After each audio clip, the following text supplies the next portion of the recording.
अच्छा जी, तो बहुत लोगों का ना NS3 इंस्टॉलेशन में प्रॉब्लम हो रही थी। आई बिलीव मुझे एक सॉल्यूशन मिल गया है। अम, तो होपफुली लाइक ये मैक पे काम कर गया, लिनक्स पे भी करना चाहिए, और विंडोज़ वालों को अगर काम कर जाए तो मुझे प्लीज़ बता देना। तो without any further ado let's get started. अच्छा, मेरी इंस्ट्रक्शंस फॉलो करने से पहले आपके पास डॉकर और गिट इंस्टॉल होना चाहिए, तो प्लीज़ ये इंस्टॉल कर लें और फिर ये ट्यूटोरियल फॉलो करें। ओके, फर्स्ट थिंग, हमने अपनी जो गिट रिपो है उसको क्लोन करना है। ठीक है, तो आप अपनी कमांड लाइन पे जाए, किसी भी फोल्डर पे आप जाएं। ठीक है, मैं फॉर एग्जांपल डेस्कटॉप पे हूँ। ठीक है, उसके बाद आपने ये कमांड पेस्ट करनी है। ठीक है, गिट क्लोन वाली। अभी ये जो रिपो है वो क्लोन करेगा। थोड़ी बड़ी रिपो है तो टाइम लगेगा शायद थोड़ा सा, लेकिन इतना नहीं लगना चाहिए डिपेंडिंग ऑन योर इंटरनेट। और लाइक आई हाईली रिकमेंड कि आप ये काम किसी राउटर के पास करें, क्योंकि इसके लिए बहुत लाइक इंटरनेट चाहिए होता है। तो अच्छा, अब आप देखेंगे आपके पास ये फोल्डर क्लोन हो गया होगा, NS3-3.44-docker। ठीक है, तो आपने क्या करना है, आपने इसमें CD कर लेना है। मतलब आपने इस डायरेक्टरी में चले जाना है। ठीक है, आप इस डायरेक्टरी में जाओगे, आपको 6 चीज़ें नज़र आएंगी। ठीक है, मैं ना आसानी के लिए ना VS कोड में खोल लेता हूँ इसको, ताकि वही ना विजुलाइज करना आसान हो। ओके, तो पहला काम हम करते हैं, हम अपनी डॉकर फाइल देखते हैं। ठीक है, डॉकर फाइल सबसे इंपॉर्टेंट पार्ट है। इससे ही आपकी डॉकर इमेज बिल्ड होगी और फिर उस डॉकर इमेज से आपका कंटेनर रन होगा। डॉकर फाइल में आपके पास एक ऑप्शन है, अगर आपने C++ में फाइल्स नहीं चलानी तो आप इन लाइन्स को कमेंट आउट कर सकते हैं। इसका क्या बेनिफिट है कि आपका जो बिल्ड टाइम है वो डिक्रीज़ होगा, मतलब आपको कम वेट करना पड़ेगा डॉकर इमेज बिल्ड होने के लिए। लेकिन अगर आपने C++ के साथ काम करना है, .cc फाइल्स चलानी है, तो आप इन लाइन्स को रहने दें। ठीक है, अच्छा, अब काम आ गई बिल्डिंग स्टेज की। बिल्डिंग स्टेज पे आप आ गए तो आपने बस ये कमांड रन करनी है, chmod+x build.sh। ठीक है, ये आपकी जो build.sh की फ़ाइल है इसको एग्जीक्यूशन एक्सेस दे देगा, और फिर बस आपने रन करनी है। ये सिर्फ काम करेगा विंडोज़ और लिनक्स, सॉरी मैक और लिनक्स यूज़र्स के लिए। ये विंडोज़ यूज़र्स के लिए नहीं काम करेगा। तो अगर आप विंडोज़ पे हैं, आप अगर मेरे readme.md में जाए तो विंडोज़ यूज़र्स के लिए अलग कमांड्स हैं जो मैंने इधर पेस्ट की हुई हैं। तो आप काइंडली इनको कॉपी करके इधर पेस्ट करें। तो बिल्डिंग के लिए विंडोज़ यूज़र्स के लिए ये कमांड है। ठीक है, और जब आप कहते build.sh एग्जीक्यूट करोगे या कमांड पेस्ट करोगे, तो आपकी डॉकर इमेज जो है वो होपफुली बिल्ड होनी शुरू हो जानी चाहिए। ठीक है, और अगर आपके डॉकर का एरर आ रहा है तो आप अपने डॉकर का स्टेटस चेक कर सकते हैं, ऐसे docker dash dash version, to make sure कि आपका डॉकर डेमन जो है वो पीछे चल रहा है। अच्छा, अब जब आप बिल्डिंग स्टेज स्टार्ट कर दोगे, इसमें थोड़ा सा टाइम लगेगा। ठीक है, आप समझ लो अगर आपका इंटरनेट तेज़ है आपको 1 घंटा लगेगा, और अगर आपका इंटरनेट थोड़ा सा स्लो है तो आपको 1.5-2 घंटे लग सकते हैं। ठीक है, तो इसलिए मैं रिकमेंड कर रहा हूँ कि आप ये काम राउटर के पास करें, ताकि आपका तेज़ तेज़ जितना इंटरनेट आ सकता है उतना आए। अच्छा, अब आपने इमेज बिल्ड कर ली। आप जब टाइप करोगे डॉकर इमेजेस पे, ठीक है, तो ये सब इग्नोर करो ऊपर वाला। ठीक है, आपके पास बस ये इमेज आनी चाहिए, Ubuntu 22.04-AMD64। ठीक है, और इसका साइज़ होना चाहिए अराउंड 5 GB। ठीक है, 5.1 5.2 जो भी। ओके, तो अब काम आ गया डॉकर इमेज रन करने को। ठीक है, अच्छा, फिर like Mac OS and Linux users ये काम आसान है। आपने बस करना है chmod+x क्या था, chmod start+x start.sh। ठीक है, और फिर आपने start.sh को रन कर देना है। ठीक है, और इससे आपकी डॉकर इमेज स्टार्ट हो जाएगी।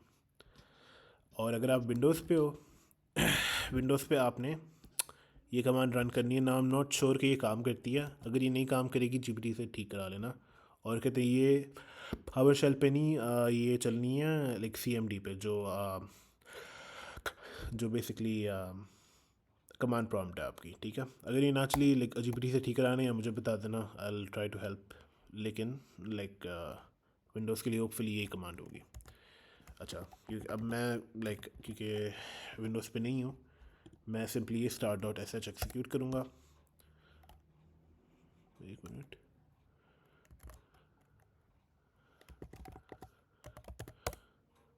हाँ,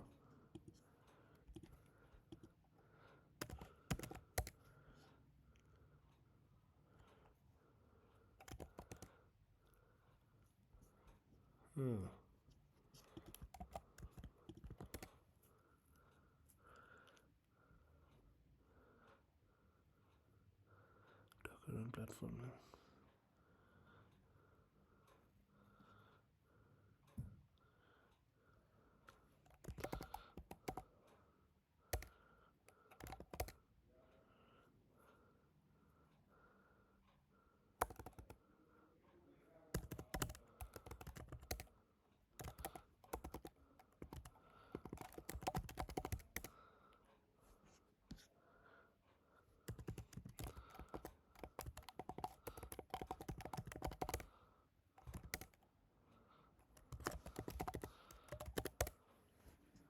अच्छा, जब आप start.sh रन करोगे तो आप बेसिकली आप अपने एक रनिंग डॉकर कंटेनर पे हो जो हमने उस इमेज से बनाया, ठीक है। तो आप अपनी रेगुलर शेल में नहीं हो, आप डॉकर कंटेनर के अंदर हो। ओके, अगर आप ls करोगे तो आपको ये सारे फोल्डर्स नज़र आएंगे जो बेसिकली हम ns3 ऑल इन वन वाले फोल्डर में है, लेकिन कंटेनर के अंदर, ठीक है। अब आप एक नोटिस करोगे यहाँ पे भी वॉल्यूम का फोल्डर है VS कोड में, और कंटेनर के अंदर भी एक वॉल्यूम का फोल्डर है। ये दोनों वॉल्यूम के फोल्डर्स जो हैं ये एक दूसरे से लिंक्ड है। फॉर एग्ज़ाम्पल हम करते हैं ls वॉल्यूम कंटेनर के अंदर, ठीक है। हमें ये फर्स्ट .cc.py और सेकंड .py ये तीनों फाइल्स नज़र आएंगी, और हमारे VS कोड में भी ये फाइल्स हैं। लेट्स से मैं VS कोड में एक hello.txt क्रिएट करता हूँ, ठीक है, और इसमें मैं लिखता हूँ hello, ठीक है, और सेव कर लेता हूँ। अच्छा, अभी मैं फिर से ls वॉल्यूम करूँगा, ये hello.txt फाइल नज़र आ जाएगी और मैं इसको खोल भी सकता हूँ, ठीक है। और इसमें हेलो लिखा हुआ नज़र आएगा। मैं इधर कुछ एडिट करता हूँ तो वो भी इधर आएगा नज़र, ठीक है। ओके, अब हम आते हैं पाइथन फाइल्स रन करने के ऊपर। तो अगर आपने पाइथन फाइल्स रन करनी है, आप अपने वही ना कहते लाइक मेक श्योर करें आप अपने NS3.44 फोल्डर में ही हैं, ठीक है। आपने फिर करना है CD वॉल्यूम, ठीक है। आपने बस एक वॉल्यूम वाले फोल्डर में आ जाना है, ठीक है। अच्छा, अब आपने पहले आपने पाइथन की वर्चुअल एनवायरनमेंट एक्टिवेट करनी है, वो मैं आपको करवाना भूल गया। तो ठीक है, सबसे पहले जब आप कंटेनर में आओगे ना, आपने सबसे पहला काम ये करना है, आपने अपनी पाइथन की वर्चुअल एनवायरनमेंट एक्टिवेट करनी है। तो आपने करना है source.venv/bin/activate, ठीक है। और ये आपकी पाइथन की वर्चुअल एनवायरनमेंट एक्टिवेट हो जाएगी, ठीक है। और फिर आपने अपने वॉल्यूम फोल्डर में जाना है, ठीक है। और फिर आपने करना python3 first.py।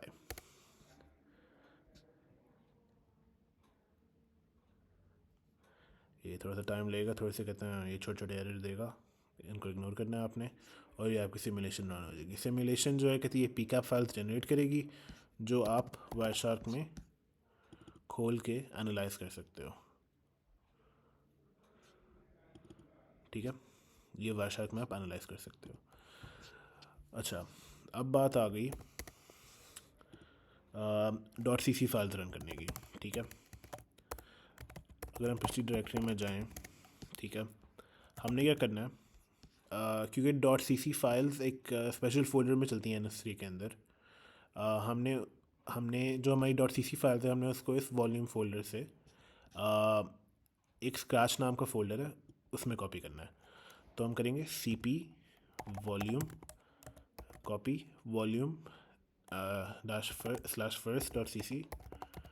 /first.cc और फिर हम उसको कॉपी करना है scratch first /first.cc। ठीक है, अभी हम और अभी फिर उसके बाद हम रन करेंगे ./ns3 run scratch, और फिर जो भी हमारी फ़ाइल का नाम है फर्स्ट लेकिन सीसी के बिना। ठीक है, तो कहते हैं ना, अगर हमारी फ़ाइल का नाम first.cc है तो हम लिखेंगे खाली फर्स्ट। ये थोड़ा सा टाइम लेगा और फिर ये होपफुली हमारी सिमुलेशन नहीं रन कर देगा। ओके, तो ये हमारी सिमुलेशन की आउटपुट है। ठीक है, विच मीन्स हमारी सिमुलेशन सही काम कर रही है। ठीक है, तो मैंने आपको पाइथन भी चलाना सिखा दिया और .cc फाइल भी चलाना सिखा दिया। ठीक है, और जब भी आपने डॉकर इमेज से एग्ज़िट करना होगा, आप बस सिंपली एग्ज़िट दबाएं। ठीक है, अब आप वापस अपनी शेल में आ गए हो। जब आपको अपना नाम या अपने सिस्टम का नाम नज़र आएगा, आप वापस अपनी शेल में आ गए हो। और आप ये भी वेरीफाई कर सकते हो कि आपका डॉकर कंटेनर बंद है। आप करोगे डॉकर PS, ठीक है, तो वो बंद आएगा। और बस आई थिंक यही इतना ही है।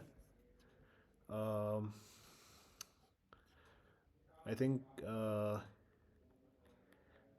एंड इससे ज़्यादा आई डोंट थिंक आपको ज़रूरत है बताने की। तो आई नो कि मैम ने कहते हैं आगे कर दी है हेडलाइन, और अभी भी हमारा प्लान ये है कि सबमिट नहीं कराना इन होप्स के NS3 सिलेबस से निकाला जाए। तो वो ना कहते मैं भी आखिर में सबमिट कराऊंगा। 30th की हेडलाइन है, मैं लिटरली 29th की रात को सबमिट कराऊंगा अगर मैम नहीं हटेंगी। तो वो ना कहते मैंने बेसिकली ये एज अ प्रिकॉशनरी मेजर किया है, और मैं ये भी आपको एज ए प्रिकॉशनरी मेजर बता रहा हूँ कि अगर मैम ना माने, अगर मैम ना हटे, तो आप NS3 अपने लैपटॉप या अपने पर्सनल कंप्यूटर्स में चला सकते हो। तो hopefully this is been helpful, और लेट मी नो अगर लिनक्स या विंडोज़ पे कोई एरर्स आते हैं, and hopefully I can help you with that. Thank you.